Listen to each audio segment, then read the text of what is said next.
this evening, I have with me Mr. Jacob John from Green and Beige. He's a co-founder of Green and Beige, and we would like to interview him this evening. And maybe he has a lot of stories to share and a lot of things that he personally has gone through as he started this company of Green and Beige. Okay, so first of all, Jacob, welcome for this mentorship clinic, and thank you for accepting our invitation to be on this interview, just to talk about your own journey about Green and Beige. Thanks, Mr. William. I think it's always a pleasure to interact with you and some uh, really great panel out there, and also collegial co-founders and aspiring entrepreneurs. Always a pleasure. Yeah, so I've got a couple of questions for you this evening, so that we can just learn together how you were able to take this journey. So let's start with your journey. What's the story of Green and Beige, and what inspired to co-found it? Well, it's like the accidental prime minister. We are the accidental entrepreneurs. We've not been groomed entrepreneurs. This started way back around about 16 years ago when my son was 2 years old. So it was more a requirement within the family. And we tried different. So he had a skin issue because his skin used to look just like cement color, ashen, and we tried different options, domestic products, international products. Nothing worked well.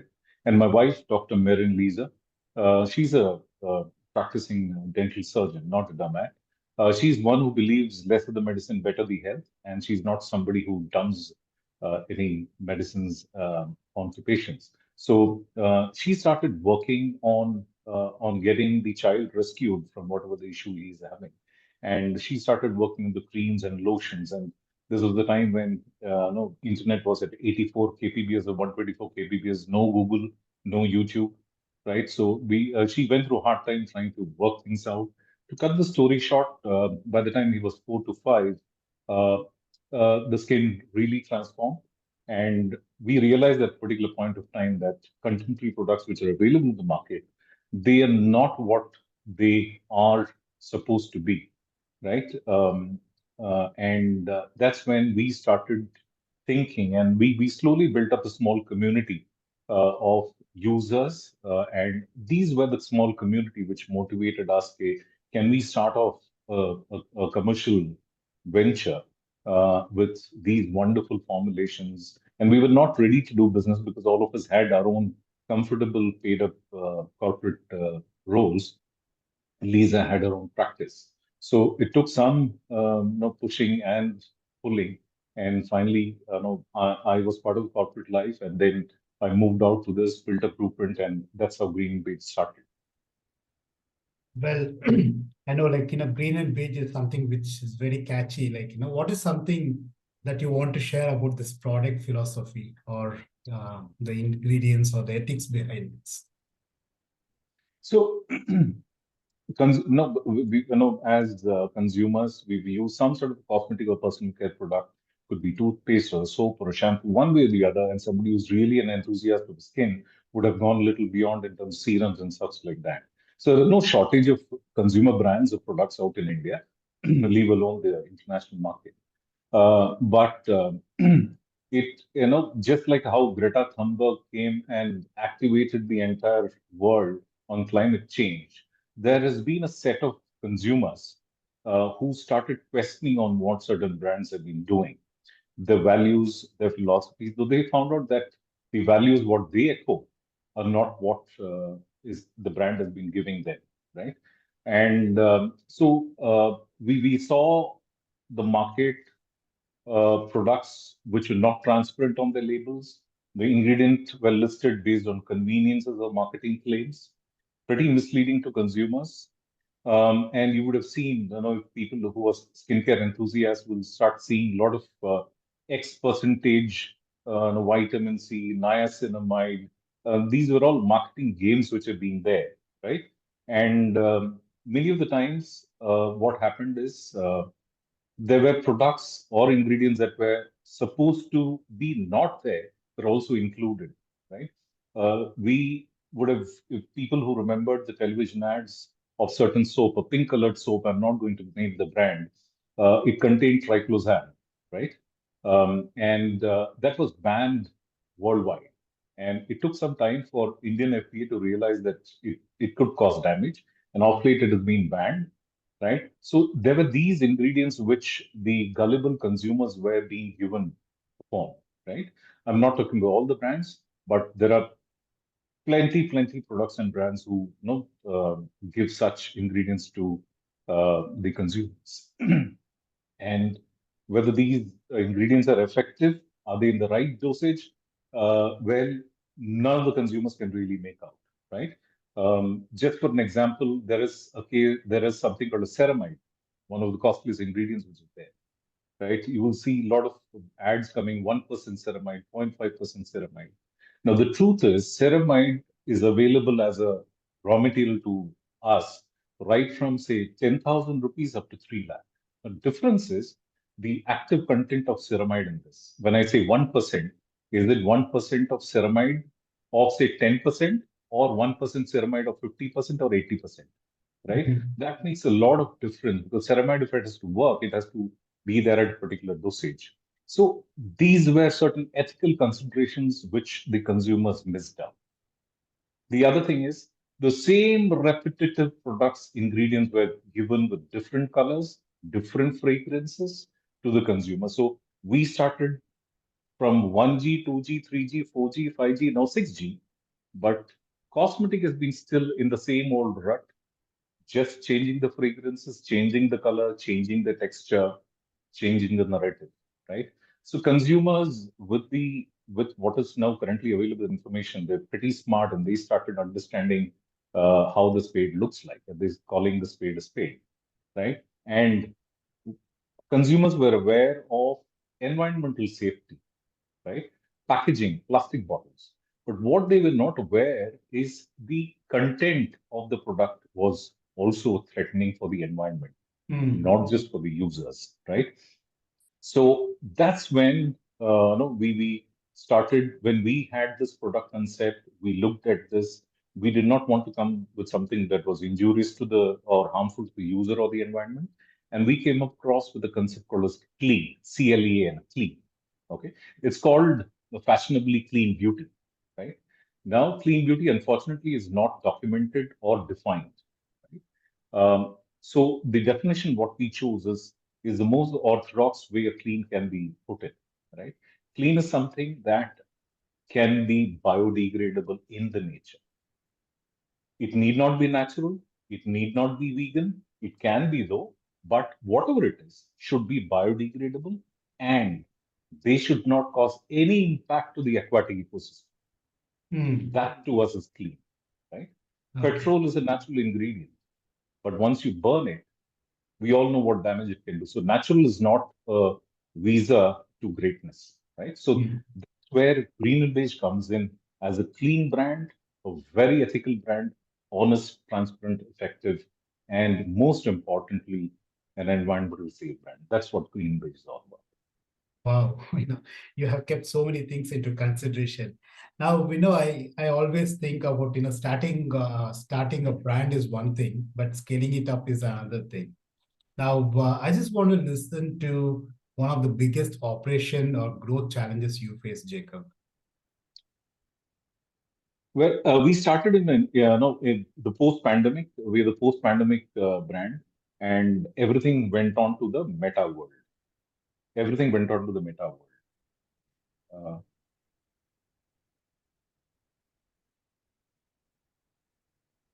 yeah, everything went on to the meta world, and what happened is that the biggest challenge was in terms of acquiring the customers at a profitable cost.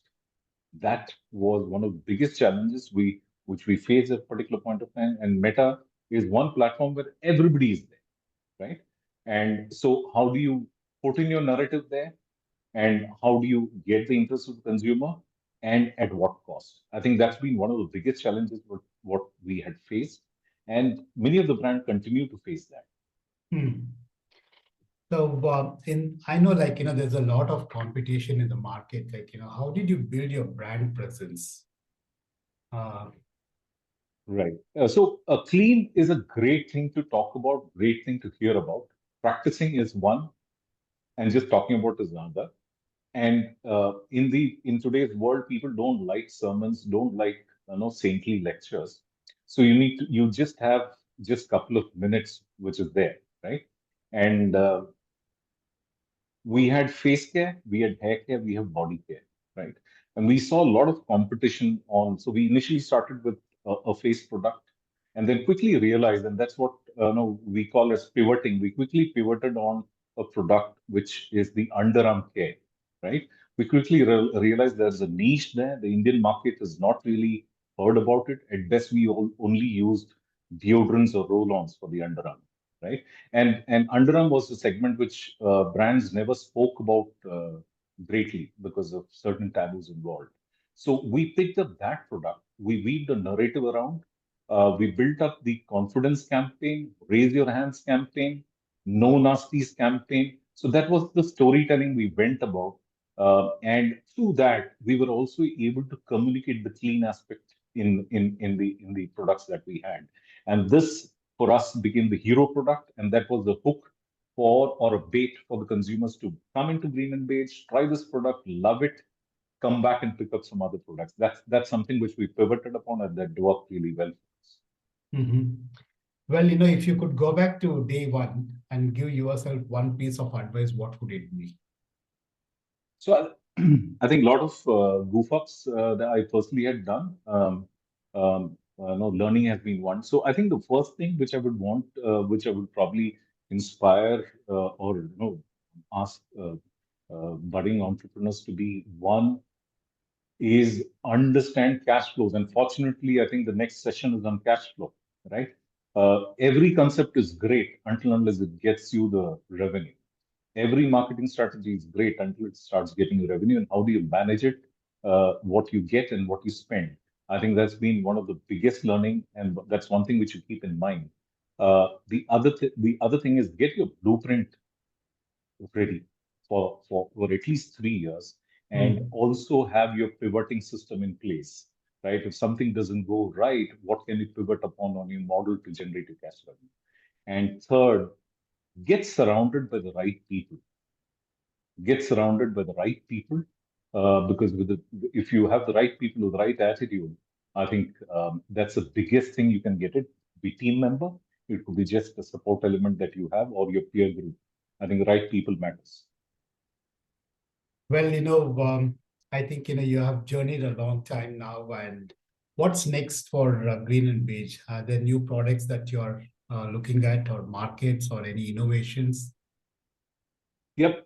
See, Green Beige, one of our core strengths is product development, which is not many brands do. Many brands either resort to consultants building their product. What we did right from first day is we started building the product, a team which builds a product. Because clean beauty, there's nobody in India at that particular point of time, even today, that could really formulate something. So we have a beautiful array of products lined up for launch. And Green Beige is known to give innovative products to India. And like I said, we want to be called as the iPhones of the cosmetic market, right? When you upgrade, so it's not the same vitamin C. We always give some innovative ingredients to consumers, and that's what we're looking out for. We should be getting into retail launch, offline retail launch very soon, and eager to break the 5 crore mark this year. That's something which is high on our mind. Wonderful. Now, my last question is, any advice for those in the early ideal stage of their journey, the entrepreneurs, and what would they focus on first? I wouldn't say advice because I'm also in the same curve trying to mature as an entrepreneur. I think I would suggest, like I earlier said, get your blueprint right, your 3 year blueprint right. And if you're a D2C brand, do not hesitate investing in your brand, right? Do not hesitate. Even if it costs you, do not hesitate. If you're a D2C brand selling online, get a brilliant website done. Do not cut corners there because that's your shop, that's your store. And like I said, your blueprint. And one suggestion when you build your financial blueprint, do vet it by a CA, but before that, do build it up with somebody who understands business, right? Because most of the time, CAs may not be the best people to probably talk about D2C or D2, B2B. So get somebody who understands the business side, build a blueprint, because that's a mistake what I did. My one of the first blueprint was vetted by a CA, and that was a disaster, right? Because the business insights were limited, the financial insights were great. So there has to be a mix of it. I think that's where I would suggest people just be cautious about. Thank you so much, Jacob. It's been, so happy to interview you and just learn about your brand. And friends here, Jacob's wife, Dr. Marin, and I, we studied together in a primary school. And I've seen this, brand grow. And for our topic this evening, what Dr. Joseph Shields is talking about, I thought this would be a very good way to just, bring in Jacob to just talk about his own journey of growth and business success so that, that would complement today's topic of our learning. And if you have any questions, probably you may ask now to Jacob. We have about 5 minutes time, and then we go on to the next presentation. Anyone has any questions? Is it possible to pass a comment? Yes, please. Jacob, you're fantastic. Original and quite humble. Thank you so much. So thanks, nice to hear that. Thanks, Doctor. I think you've been humble too to comment on that.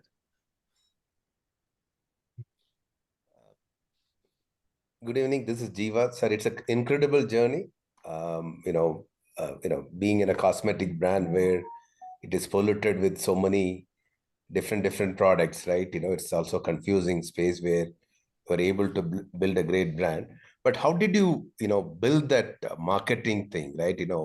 As entrepreneurs, when you are a subject matter specialist, most of the time, the challenge is with the marketing space, right? So how did you, from a small set of people, how did you take it to a larger audience?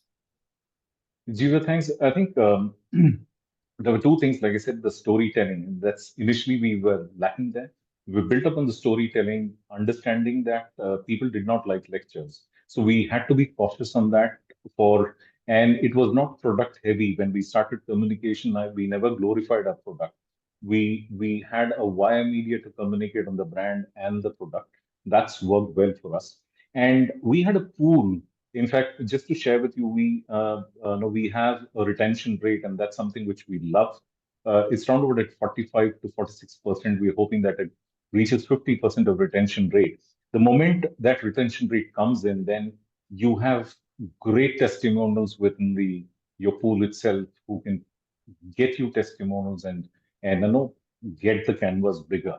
So that these two work for us, and because we did not have monies to bring in Deepika Padukone or any of the known faces or no known names, and we it was a hand to mouth existence, and we had to actually pick up everything that we had and weave something that we had. We've done some great mistakes, but though, like I said, those have been learnings. But we realized it fast, and so it's a constant process. It doesn't happen in a month. You need to be patient, and at the same time, you need to ensure that your cash flow keeps sticking. Otherwise, you're a dead duck. Thank you, sir. There's one question from Uma on the chat. Where can we get your products? Sorry, I barged in because I saw the chat.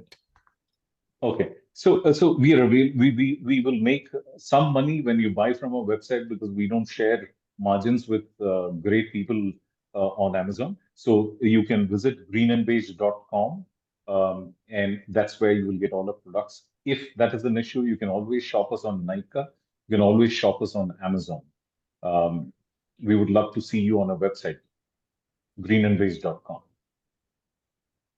Thank you. Jacob, when is your product launched? I'm sorry, I don't know anything about. I've never heard also about clean skincare. Yeah. So the concept is very nascent, new, and we launched in the year. We started dip testing in 2021 but we became, we graduated, I wouldn't say graduated, we passed the 10th, initial in 2022. So 2022 would be the right, sometime in June, we started the journey. So initial that 1.5 years were all dip tests. And that's something which budding entrepreneurs can look at as dip tests. I remember participating, me and Abraham, my collegial co-founder, participating in 600 odd pop-up events. We personally going, standing, opening the stalls at 6 o'clock, winding up at 10 o'clock, and throughout India, throughout India. So, and that's been one of the biggest journeys. We realized a mistake. We started improvising the product. That was an additional information when you asked, Nina.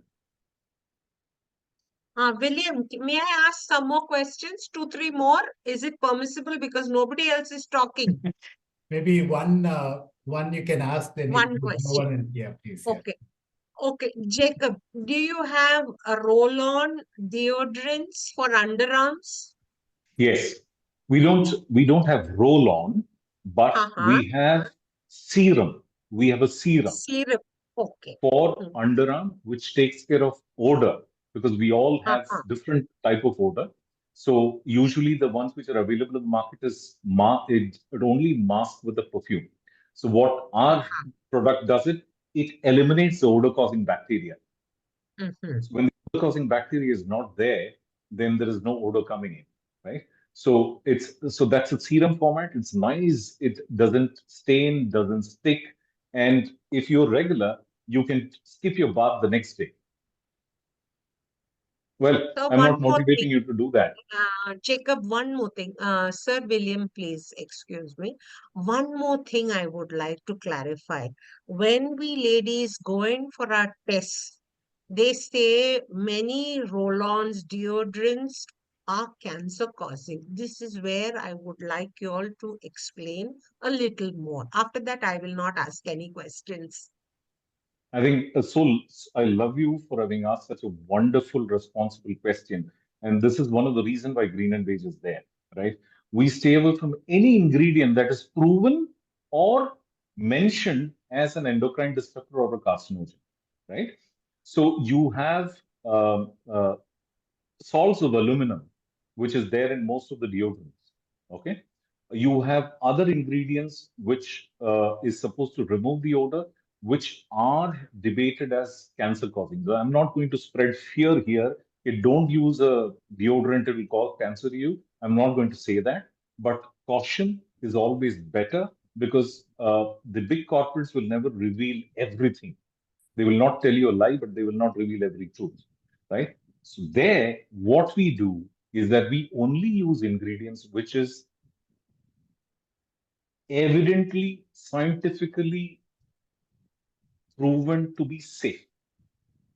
It in no way is toxic to your any organ. Forget the skin, neither your liver, neither your endocrine, or in any form of carcinogen. And most importantly, the ingredients that we use is safe for a lactating mother. There's no further proof you would require to that, right? Having said that, it's always great for any mothers or lactating mothers, check with their practitioners, to on what product they use. But what we have used are lactating mommy safe ingredients, and that's something which could be the ultimate verdict that anyone can use this. We have two variants. People love perfume. We have kept perfumes that even are better than the IFRA certified norms. IFRA is an organization which certifies as to which ingredients should not get into a fragrance, because a fragrance is a composition of millions of minuscule chemicals. So there are a lot of things which are cancer causing or endocrine disruptors or toxic. So we even beat IFRA by creating our own parameters, and we get the fragrances made by one of the reputed manufacturers, and we don't buy ready-made fragrances from them. So those who are averse to fragrances, we also have an unscented version. So thank you so much. Those I'm sure that we might have some more questions, but I would request you to put them into the chat so that we can take it into the WhatsApp group, and Jacob is also in the WhatsApp group, so he would be able to address those questions as well. Ms. So, William, I'm Dr. Vanita. Before you move to the next section, if I may, I would just take just about 2 to 3 minutes. I would not take more than that. Okay. Well, I'm a Green and Beige product, and I'm speaking specifically for Nina, because she asked for the link. She asked quite some questions on the Green and Beige products. I've been using the Green and Beige products for at least, I should say, over 1.5 years. Now, prior to that, I'm sure you understand, Nina, I would have used several other products from different companies. I started with the body butter, and I still love body butter, the body butter cream that they had. I'm using the body butter lotion. I love it. It's beautiful. What I love about these products is not just the texture, the fragrance, and all of it. I like the fact that what Jacob said, you can read the ingredients and you know the ingredients that are being used on the in the preparation of these formulations. You'd understand what is, I mean, what could be the largest amount of ingredient versus the smallest amount. You can probably gather all of that information. They're very transparent in providing all of that information on the label. So that's extremely important for an educated user. I still use the word educated user, because it's, unless you want to know about what you're using, you will not understand the difference of using Green and Beige versus another. You may just get carried away with fragrances and the texture and nothing more than that. I've also had the opportunity to use some of the samples that they have for some launches. I know I'm not supposed to say it because I come from the clinical research industry, so I cannot talk about what's on their launch, probably on their launch. But there's one product that I've used for my daughter. I've had it has been an embarrassment for me and for her. Whenever we want to step out, I first have to do a full check to ensure I'm not placed in an embarrassed situation when I leave the house in front of the audiences or people that we meet. I've just used that product once a few weeks back, the sample a few weeks back, and the result that it gave was incredible. She's just after me now. When is this product coming, Mama? I need it. So I'm also waiting for their products when they are about to launch. And sometimes my question is, why do you take so long? But then, yeah, their products are really, really good. Be it your skin products, hair products, I've used both of them. Thank you, Dr. Vanita. Thank you so much.